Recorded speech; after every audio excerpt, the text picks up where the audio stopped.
Hola chicos, vamos a seguir con el contenido que está programado para la clase de hoy, que viene siendo la clasificación de las oraciones. Esto lo podéis seguir, yo he hecho aquí un esquema para ir mostrándolo un poco mientras que lo voy explicando, pero lo tenéis en la página 92 de vuestro libro, ¿vale? Os podéis fijar de ahí. Vale, la clasificación de las oraciones. Partimos desde un principio de los enunciados, ¿vale?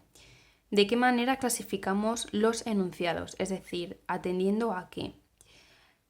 Los enunciados los podemos clasificar atendiendo a la actitud del hablante, ¿vale? De esta manera podemos encontrar enunciados enunciativos, interrogativos, exclamativos, imperativos, desiderativos y dubitativos. Vamos a recordar, los enunciativos eran oraciones afirmativas, ¿vale? En las que se enuncia algo en afirmativo. También pueden ser enunciativos negativos, ¿vale? Pero en los que no son enunciaciones objetivas, ¿de acuerdo? No hay ápice de subjetividad. Después tenemos los interrogativos. Los enunciados interrogativos son aquellos en los que se pregunta algo, ¿no? Se realiza una pregunta ya sea directa o indirecta. Los exclamativos se expresa una emoción del tipo que sea. Imperativos, una orden. Desiderativos se expresa muestra deseo. Y los dubitativos, duda. Bien. Hemos empezado por los enunciados, que es como el escalón más bajo, pues pasamos a las oraciones. Las oraciones también las podemos clasificar atendiendo a su estructura sintáctica. ¿Qué tipos nos vamos a encontrar? En primer lugar, las oraciones personales e impersonales.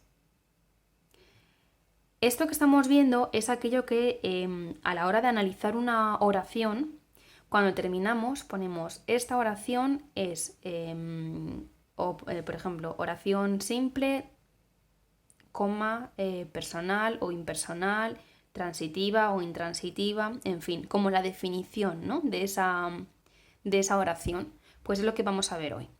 Esa definición, esa clasificación de la oración. Vale, lo primero, oraciones personales o impersonales. Las personales son aquellas en las que tenemos un sujeto, ya sea explícito o implícito, ¿vale? Por ejemplo, yo bailo flamenco, tenemos el yo, que es el sujeto explícito en la oración, y me dijo que vendrías. Aquí el sujeto está omitido, implícito, ¿vale? Él o ella me dijo que vendrías. Bien, las impersonales son aquellas en las que no tienen sujeto, ni explícito, ni implícito, ni nada. No hay sujeto. Y además el verbo de esas oraciones aparece en tercera persona. Del singular, además. ¿Vale? Bien. Podemos encontrar varias clases de verbos que aparecen en las oraciones impersonales, es decir, verbos que tienen que presentan un rasgo de impersonalidad. Por ejemplo, en primer lugar, verbos de fenómenos atmosféricos. Esto ya lo conocemos. Verbos como llover, nevar, ¿vale? Si decimos está lloviendo, nadie está lloviendo, ¿vale? El verbo llover no lleva sujeto, nadie realiza esa función, esa acción. Verbos hacer, ser y estar asociados a tiempo atmosférico, por ejemplo, hace sol, o tiempo cronológico, hace años o hace un día. Hace un día. Pues ahí ese hace es un verbo y nadie realiza esta función, ¿vale? Por otro lado, el verbo haber cuando expresa existencia. Es decir, cuando queremos decir que algo existe, por ejemplo, hay 2 niños en la clase. 2 niños no es el sujeto, porque los 2 niños no pueden haber, o sea, hay 2 niños, ¿no? Pero no pueden realizar la función de haber. Yo no puedo decir yo hay, ¿vale? Cuando exprese existencia, ¿vale? No cuando sea un auxiliar. Por ejemplo, yo he amado. Ahí es un verbo que funciona como auxiliar. Pero el verbo haber puede realizar puede ir solo cuando expresa existencia y en este caso presenta impersonalidad. Por otro lado, verbos ocasionalmente impersonales, es decir, que a veces pueden ser personales y otras veces impersonales. ¿En qué momentos aparecen, en qué casos aparecen impersonales? Pues, por ejemplo, el verbo oler cuando decimos huele fatal. Pues aquí nadie, en esta oración nadie huele fatal. Si decimos él huele fatal, pues es él quien huele mal, ¿no? Pero en esta oración de huele fatal, de aquí huele fatal, nadie realiza esa acción, ¿vale? Sería impersonal.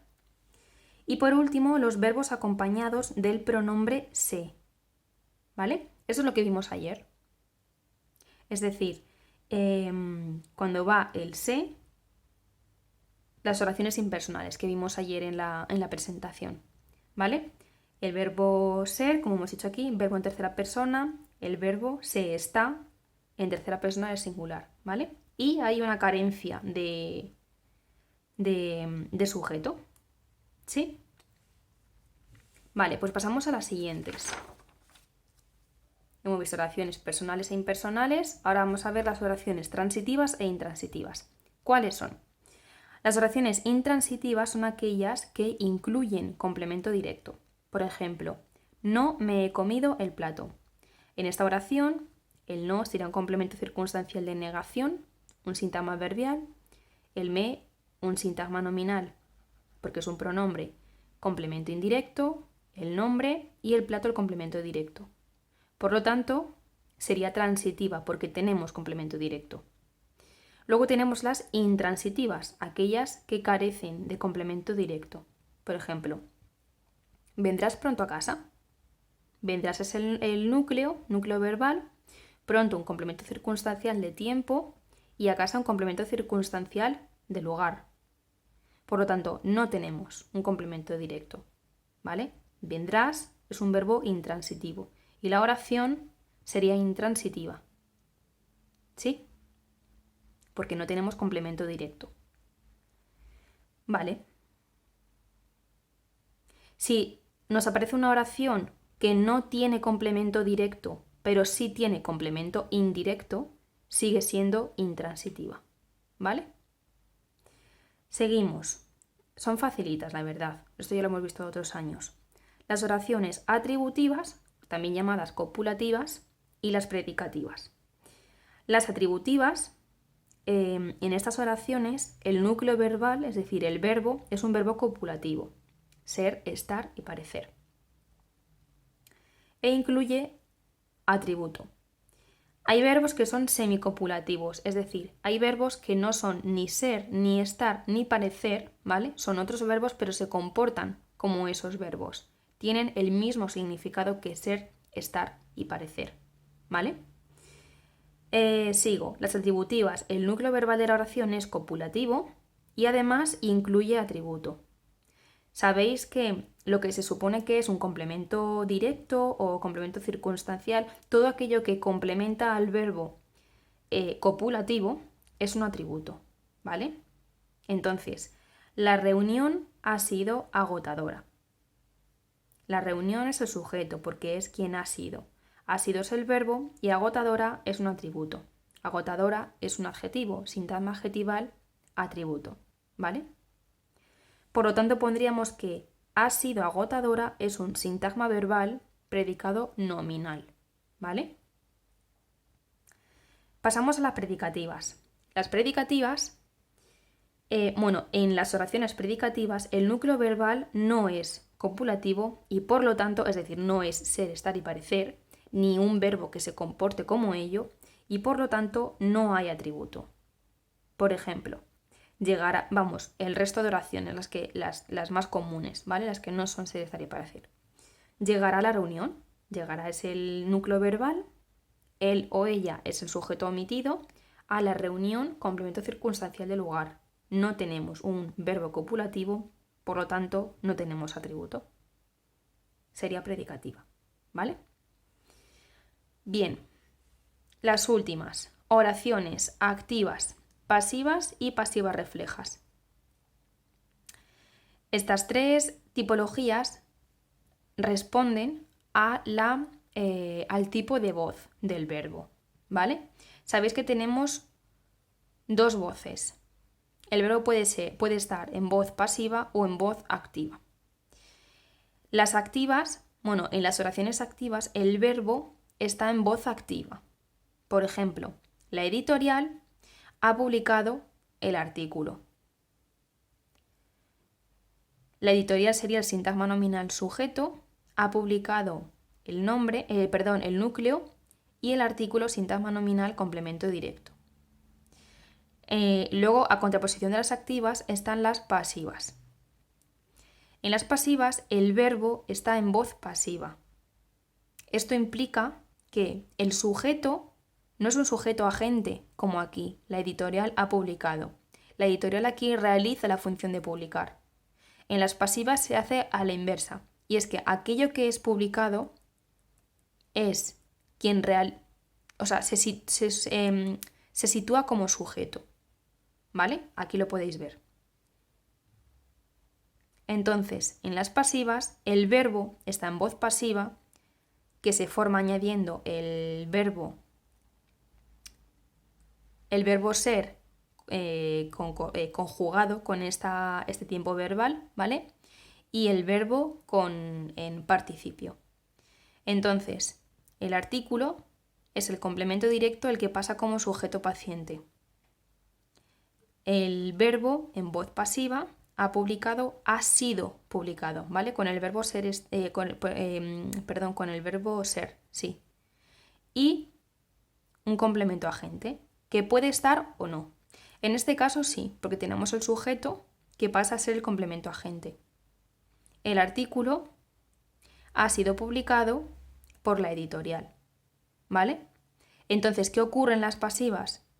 Que el sujeto que tenemos no es un sujeto agente, sino un sujeto paciente. ¿Quién es el sujeto paciente? Tal y como os dije ayer en la presentación de los valores del SE, os puse una pestaña que decía, os explicaba la diferencia entre un sujeto paciente y un sujeto agente. El sujeto agente es aquel que realiza esa acción, la acción que tiene la oración. Y el sujeto paciente es aquel que recibe la acción, ¿vale? En esta oración, el artículo es un sujeto paciente porque recibe la acción de ser publicado, ¿vale? Bien, pasamos a la pasiva refleja. En la pasiva refleja, el verbo está en voz activa, ¿vale? Es como una mezcla de ambas. Está en voz activa. Pero el sujeto es paciente, ¿vale? Además, va acompañado del pronombre se, como ya sabemos, como ya hemos visto. Este se, a diferencia de las impersonales, es decir, las que hemos visto antes, el núcleo verbal concuerda con el grupo nominal. Por ejemplo, cada año tenemos el se, ¿vale? Igual que en las impersonales. Este se es algo nuevo que en las pasivas no tenemos, por eso es pasiva refleja, ¿vale? Porque es distinta a la pasiva normal. Entonces, cada año se publican, está en voz activa. Miles de historias. Miles de historias reciben la acción de ser publicados. De ser publicadas. Por lo tanto, miles de historias, que además concuerda en número con su verbo, miles de historias está cumpliendo la función de sujeto paciente. ¿Vale? Sabéis que para identificar el sujeto tenemos que ver qué es lo que concuerda con el verbo. Quien concuerde con el verbo, en persona y en número, será el sujeto, ¿vale? Cada año se publica una historia. Publica está en singular. Una historia está en singular, por lo tanto, concuerdan. La historia es la que se publica. La historia no puede publicarse sola, es evidente que alguien la publica, ¿no? Pero en nuestra oración no dice quién, ni hace referencia a alguien que la publique. Entonces, en nuestra oración, una historia realiza la función de sujeto paciente. ¿De acuerdo? Bien, esta es la teoría que vamos a ver hoy, ¿vale? Entonces, la tarea va a ser, como os he dicho en aula virtual, pero os lo recuerdo. La tarea va a ser analizar sintácticamente unas oraciones que está relacionado con el se, con lo que dimos ayer y tendréis que clasificar la oración, ¿vale? Un saludo chicos, que paséis buen martes.